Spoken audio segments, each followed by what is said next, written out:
Sveiki visi, labai malonu visus matyti. Ir apie šitą video, apie ką jisai šiandieną bus.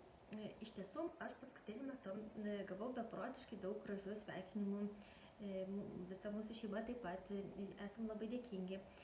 Taip pat kartu su tais sveikinimais labai daug sulaukiu klausimų. Tai dabar apie ką tai? Tai yra apie tai, kad šiandien mūsų keturtį yra 3 savaitės, o klausimai dažniausiai yra iš žmonių, kurie žino, kokia yra mano profesija, kuo aš užsiemu gyvenime. Tai aš esu asmeninė trenerė, taip pat dirbu jogos instruktorė, taip pat vedu Height Intensive Interval Training tipo treniruotės, tai yra intensyvios fitneso treniruotės grupėje. Ir dabar esu 5 nuostabių dar vaikų mama. Tai tie visi klausimai, aš juos iš tikrųjų stengiuosi kiek galėjau atrašyti, tačiau pastebėjau, kad tai man užima šiek tiek daugokai laiko ir man būtų paprasčiau tiesiog gyvai, paprastai juos atsakyti. Pagrindinis klausimas, kurio aš sulaukiu, tai jisai būna toks linksmas gana, bet kaip tau pavyko atsistatyti po gimdymo, kaip? Ir tiesą sakant, aišku, šiuo 5 kartu mano tas procesas dar toli gražu nėra baigtas, bet aš esu šiek tiek ramesnė, todėl kad jau 4 kartus pilnai esu per šitą procesą praėjusi ir dabar 5 kartą, kaip sakoma, kartoju šitą kursą. Tai dabar apie visus tokius klausimus, apie viską iš pradžių, aš tiesiog pasistengsiu kuo glaudžiau, kartais man nepavyksta jums papasakoti. Tai dabar dažniausiai pirmas klausimas būna, kada grįš į vietą pilvelis, kada aš atrodysiu, kaip sakoma, įprastai. Tai tiesą sakant, į šitą klausimą labai yra sudėtinga atsakyti, bet aš tiesiog pasistengsiu tokiais bendrais bruožais. Tai dabar pirmiausia, labai dažnai, kas susilaukia pirmo mažylio, moteris tikisi, kad pagimdėsiu, grįšiu į palatą ir aš būsiu tokia kaip anksčiau. Tačiau dažnai tas vaizdas šiek tiek šokiruoja, nes moteris po gimdymo atrodo kaip vis dar besilaukianti. Tai dažniausiai nutinka dėl to, tiksliau ne dažniausiai netgi, o iš tikrųjų tai nutinka dėl to, kad po gimdymo gimda sveria apie kilogramą svorio iš tiesų, kada įprastinėje būsenoje moteris, kada jinai nesilaukia, jinai tesveria 50 gramų, tai didelę erdvę užima pilvo ertmėje. Taip pat nėštumo metu, kad pilvelis galėtų augti, tiesieji pilvo raumenys, tai čia tas vadinamas six-packas, jisai taip nuvažiuoja į šonus ir visi esantys viduje pilvo raumenys, jie išsitempia. Ir tiesą sakant, iš karto po gimdymo tie raumenys, jie vis dar lieka išsitempę. Ir man asmeniškai toks jausmas būna, kaip atrodo tokia jautiesi ta lėlytė ant rankų, ir pati jautiesi tokia tuščia, kaip tokia iš tikrųjų realiai tai taip būna ir įvykę, kad lėliukas gimsta ir tas pilvelis lieka toksai tuščias, toksai minkštas, tuščias, kaip tuščias maišelis kažkoksai.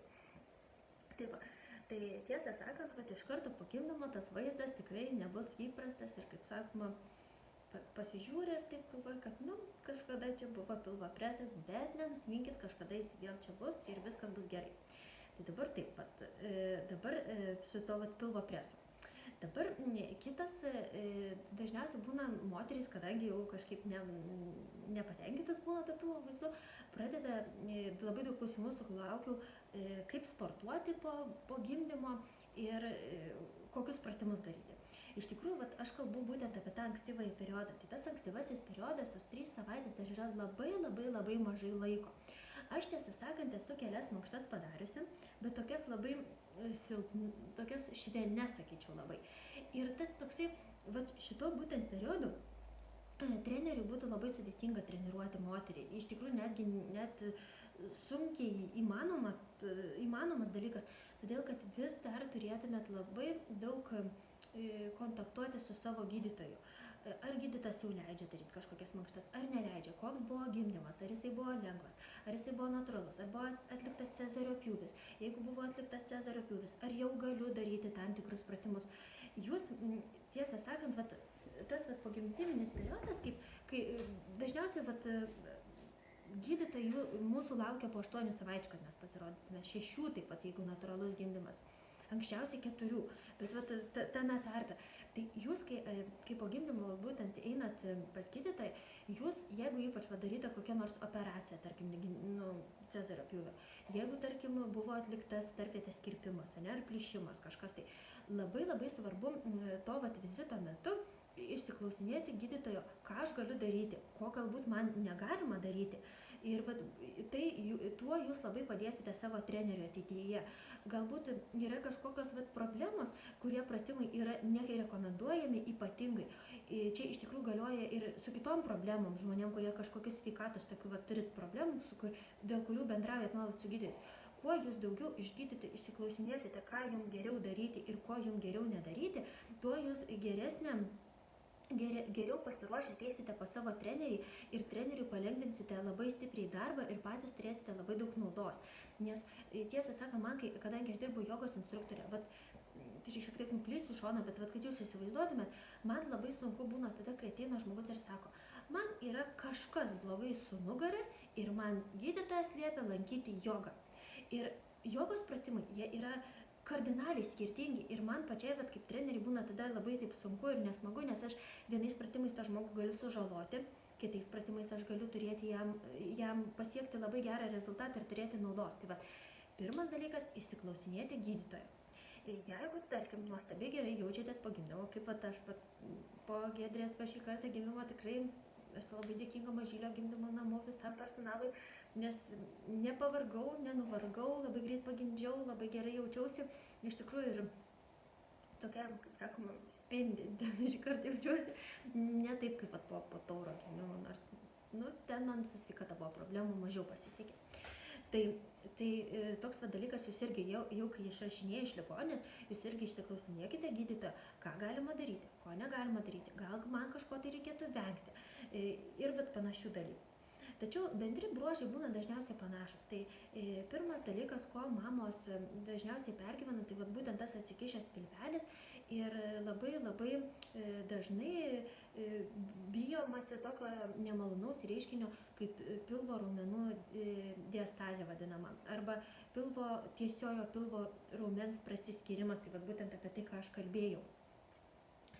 Tai jeigu norite pradėti po gimdymo mankštintis tokius pilvo kažkokius pratimėlius daryti, jūs pirmiausia turite namuose pasidaryti testą, ar pilvo raumenys yra grįžę į vietą. Dabar kaip tai padaryti? Tai atliekama labai paprastai. Yra atsigulama nugaros, sulenkiamas per kelius kojos, tada šiek tiek atsilenkiama, kaip daryti atsilenkimą. Ir dviem pirštais, čia yra čiuopiami pilvo tiesieji raumenys. Tai yra tas vadinamas, six-packas, kas nesusidūrė, tarkim, su tais anatominiais terminais. Jeigu pilvo raumenys viršuje yra arčiau vienas kito nei 2 cm ir po bambą nei 1,5 cm, šiek tiek po bambą mažiau turi būti, reiškia, tikėtina, kad tos pilvo raumenų, tiesių pilvo raumenų prasiskyrimo nėra. Ir jau pratimų tas pasirinkimas yra didesnis. Bet kartais atsitinka taip, kad jeigu, tarkim, buvo labai didelis pilvelis, antsvoris didelis buvęs žmogus, kažkokios galbūt net su tuo nesusijusios problemas, daugiavaisis nėštumas, tarkim, gali būti, kad tie pilvo preso raumenys, jie nėra sugrįžę į vietą. Tada yra tam tikri tokie apribojimai, ko negalima daryti ir ką darant galima iš tikrųjų pasibloginti situaciją. Tai dabar svarbiausias ir kas tai yra tas būtent raumenų prasiskyrimas, kodėl tai yra blogai. Tai yra blogai todėl, kad pilvo presas jisai atlieka 2 vaidmenis mūsų organizme. Tai pirmas iš jų tai yra liemens lenkimas į priekį, tai sulenkiamas per pusę, o kitas vaidmuo tai yra toksai, kad pilvo raumenys laiko mūsų visus vidaus organus viduje, tai atlieka tą vadinamą kompresinę arba palaikančiąją funkciją. Tai būtent tas pilvo raumenų prasiskyrimas, jisai trukdo tai palaikančiai funkcijai, dėl to gali kilti įvairios ir sveikatos problemos, išvarža, tokia vadinama irgi. Tai būtent tarp tų tiesių pilvo raumenų yra ta vadinamoji baltoji linija ir ta baltoji linija būna per daug persitempus. Paprastai, jeigu tai yra jau sunki situacija. Šitas problemas paprastai sprendžia plastikos chirurgai, nors tai yra jau medicininė, jau nebe grožio problema, tačiau tas pilvelis irgi būna matosi tas toksai iššokimas į priekį. Dabar, ko dabar negalima geriau nedaryti pačioj pradžioj, kol negrįžta į vietą, būtent tie pilvo preso dar raumenys, nes jie gali iš tikrųjų tas tarpelis jau būti jūsų mažesnis negu 2 cm, bet gal jūsų natūraliai jis yra gerokai mažesnis ir jums reikia tiesiog sulaukti. Tai aš šiukštu nesiūlau ir šiaip iš tikrųjų moterim vengiu tokių pratimų, nedarykite šonams pratimų, tokių ten žinot, nes dažniausiai būna kaip, kodėl tie šonai gundosi daryti, todėl kad būna kaip pilvelis dingsta, jau traukiasi, oda vis dar lieka, ne, jinai šiek tiek, ir ta aišku oda, kadangi jinai taip, iš šonus nukeliauja, susėda viskas va šičia. Ir gali atrodyti, kad o Dieve, čia yra pas mane minkšta, dažnai žmonės galvoja tokį, turi mitą, kad darant tam tikrai kūno daliai pratimus nuo jos dega riebalai, tai yra visiška netiesa iš tiesų, bet čia jau yra kita tema. Tai vengti po gimdymo tų visų lankstymosi šonams ir šiaip norit, jeigu turėti liekną liemenį, tai tikrai nereikia to daryti, visokių ypač dar su svarelį dar būna pasiema, kad priimčiau būtų. Ne, šitas pratimas šiukštu negalimas. Tai po gimdymo lieka tokie pratimai pagrindiniai būtent priekiniai, pilvo daliai. Tai yra tokie, galima daryti populiarus pratimas gulimą sulenkus rankas per alkūnes, leisti po vieną kojytę žemyn, sulenktas pirma kojas, tada kojas tiesesnės. Dabar laikas, kada reikia sunkinti pratimą, tai jeigu 60 sekundžių galite tą pratimą daryti, tai jums jau reikalingas jisai yra sunkesnis. Arba jeigu galite padaryti 20-25 pakartojimus taip lengvai, tai sunkinti. Degti, kelti kojas abi vienu metu. Geriau pradėkite tos pratimus nuo, tarkim, tokių gulint vieną koją palieku viršuje, kitą apačioje, jas sukeičiu, tarkim, keliu, ne? Kelius sulenktas kojas, darau dviratuką, viena kojytė dirba vienaip, kita dirba kitaip. Kitaip vadinami izometriniai pratimai, ne vienodai dirba galūnė viena su kita. Taip yra šiek tiek mažesnė apkrova pilvo raumenim. Atliekant pilvo preso pratimus, neturi jums skaudėti nugaros. Jeigu jums skauda nugarą ir jaučiate stuburą, dažniausiai jaučiate persitempusius tiesiamosios nugaros raumenys. Reiškia, pilvo presui yra per sunku ir kadangi jūs vis tiek turit į tą formą, kaip sakoma, iššokti ir vis tiek tą pratimą padaryti, tai visą darbą perkelia jums į nugaros raumenys. Šito irgi turėtumėte vengti. Jeigu jaučia diskomfortą nugaroj, reiškia, pratimas jums yra netinkamas. Ir iš tiesų, aš netgi kaip rašau asmeninės treniruočio programas arba darbe, tai darydavau, labai vengdavau rašyti pilvo preso tam tikrus pratimus. Visada stengdavausi aš juos parodyti ir pasižiūrėti, kaip žmogus juos atlieka, nes labai dažnai būna, kad tas pratimas, kur tu galvoji, kad tavo klientas padarys, jisai, tarkim, jam yra visiškai netinkamas, per lengvas, per sunkus ir jam reikia kažko tai kito. Tai geriausia individualiai su treneriu susižiūrėti tos pratimus, kurie yra galimi daryti.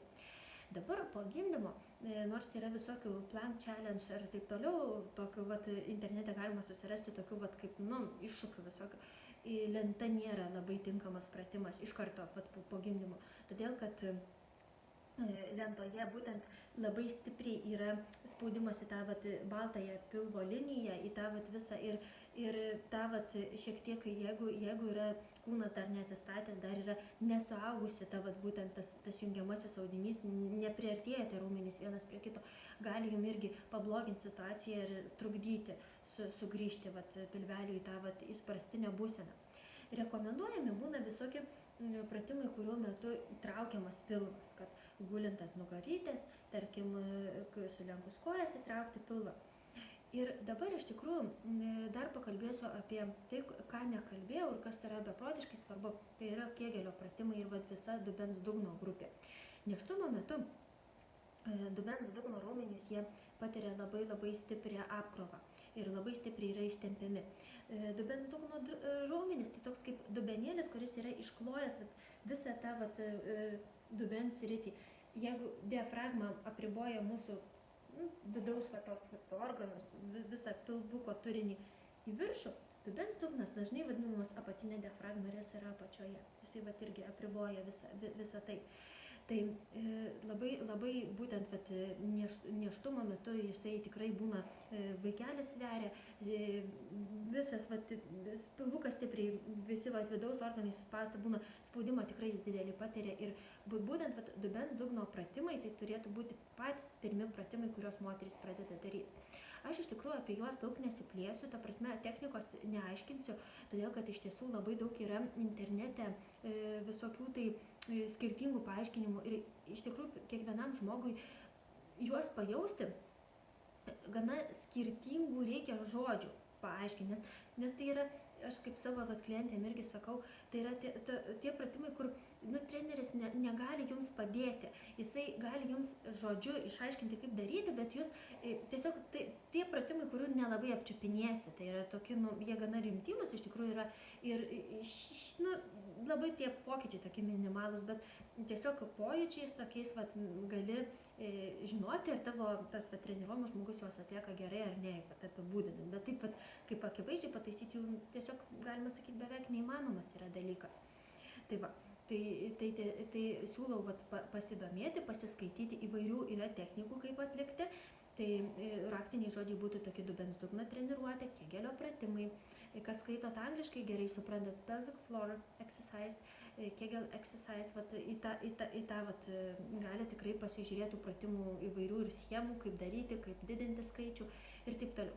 Bet yra toksai nuomonė, kad jeigu sugebate atlikti 30 susitraukimų dubens dugno, skaičiuojant, ir aš jaučiu, kad sąmoningai jį tempiu, paleidžiu, kad aš kontroliuoju tą padėtį, tai jau yra labai neblogai. Dabar, jeigu dubens dugnas yra nelavinamas, tai galite tikrai turėti nemalonumų, tokių nemenkų. Tai vienas iš jų toksai aiškiausias, tai yra tai, kad moteris kenčia nuo šlapimo nelaikymo. Ir iš tikrųjų, tai aš treniruodama moteris pastebiu, kad tai yra nebe jau vyresnio amžiaus moterų, kai, tarkim, mūsų mamų močiučių bėda, tokių tikrai garbaus amžiaus, ne. Dažnai būna tikrai jaunos moteris, kurios būna po treniruotės ateina ir sako, treneri, gal jūs galite neduoti šaliukui, nes taip nesmagu daryti, čia ir man, ir čia draugį, ir dar čia kažkam. Tai parodo, kad tai aktuali problema ir šita problema gali būti tais pratimais tikrai labai stipriai sprendžiama. Paskui vyresniam amžiui visi gimdos pasmukimai, jau kardinalus jau toks atvejais, jau išsmukimai, tarkim, visokių, kur senutis būna susilenkę vaikšto, tai irgi būna dėl tų silpnų dubens raumenų. Ir kita, aišku, žmogaus svarbi gyvenimo sritis, tai seksualinį gyvenimą iš tikrųjų labai stipriai veikia ir jeigu nesat patenkintos tas sritim, tai tikrai dubens dugno raumenų gera kontrolė jums tikrai pridės daug gyvenimo spalvų šitoje temoje. Tai dabar taip. Ir kitas, kadangi jau prašneku apie tą dubens dugną, tai dabar kitas dalykas, apie ką norėčiau pakalbėti ir tokia jau kritinę nuomonę sakyti, ko man nepatinka, tai vienas įrenginys, kuris yra naudojamas po gimdymo, tai yra korsetas. Tai aš iš tikrųjų esu prieš korsetą, galit su manim pasiginčyti iš tiesų ir man būtų labai įdomu, bet aš tiesiog išsakysiu savo nuomonę, savo pojūčius, ką aš pati išmokau, patyriau ir supratau. Tai tas korsetas, jūs tikriausiai žinot, kai jisai atrodo, nes jie reklamuojami plačiai būna, susisega tokiais kabliukais čia priekyje, suspaudžia jūsų taliją, arba lipukai susisega, irgi funkcija ta pati. Man jisai užkliuvo tuo, kad jisai perima raumenų funkciją, kurią jie turėtų atlikti. Tai tas korsetas būtent būtent prilaikymą, pilvo preso darbą, kad laikyti viduje organus visus, išlaikyti ir tvirtėti, tai jisai perima ir tiesiog tuo metu jūsų pilvo raumenys, jie ilsisi, jie nesitreniruoja tuo metu. Ir kitas dalykas, kas man labiau galbūt net nepatinka jame, tai yra tas, kad tas korsetas, kai suspaudžiat jūsų liemenį stipriai, visą spaudimą, kas yra vidaus organuose, permeta vėlgi ant dubens dugno. Lygiai tą patį, kas nėštumo metu vyko dėl augančio mažylio pilvelėje, kad irgi spaudėsi, taip, visi vidaus organai būna, netgi tos paveiksliukus tikriausiai ne viena esat matę su moterimi, kur neštukė taip iš šono, ten stuburas ir pamatėt, kad iš tikrųjų visas žarnynas, vidaus organai, jie ten vos neatsidūrė ties stuburu. Tai tas korsetas vėlgi jūs suspaudžia ir trukdo tiem dubens dugno raumenims gyti, atsistatyti ir tvirtėti. Ir gaunasi toks vėl, kad mes turime rinktis arba grožį, arba sveikatą. Nes aišku, malonu būna į tą korsetą įlendi, ten draugė, o jo, tu tavo tik tai lėlyti 3 savaitės, tu atrodai, wow, kaip visada, ir tu ten, galvoji. Iš tikrųjų, tai yra toksai, kaip netikras dalykas. Tai, visai, žodžiu, aš sakyčiau, nuoširdžiai taip, jeigu žiauriai reikia eiti į balių ir suknelė ten, kaip sakoma, garbanojasi visas pusės, tai velniai nematė, užsidėkim tą korsetą, gražios, pastovėkim ten ilgiai šonais tais ir kuo tik atsiras proga meskit į lauką. Iš tikrųjų, tokio, bet tai kasdienį nešioti, tai tikrai aš nuoširdžiai nerekomenduoju. Galbūt, jeigu yra atliktas Cezario pjūvis, galbūt gydytojai, ginekologai gali kažką pasakyti apie tą korsetą, užtarti jį. Bet jeigu žiūrint iš tokios trenerės pusės, iš treniravimo srities, tai aš tikrai kategoriškai prieš jį esu. Tai va. Tai iš tiesų aš manau, kad paminėjau pagrindę daugelį tų temų, kuriomis norėjau pakalbėti. Ir tokie būtent kalbėjau apie tą pradinį tą periodą. Tai jeigu patiko, jeigu buvo įdomu, aš tikrai maloniai lauksiu jūsų klausimų ir pasistengsiu juos visus atsakyti. Tai ačiū labai, kad mane pakalbinot, tai buvo labai malonu su jumis pabendrauti. Tai šiandien tiek, iki.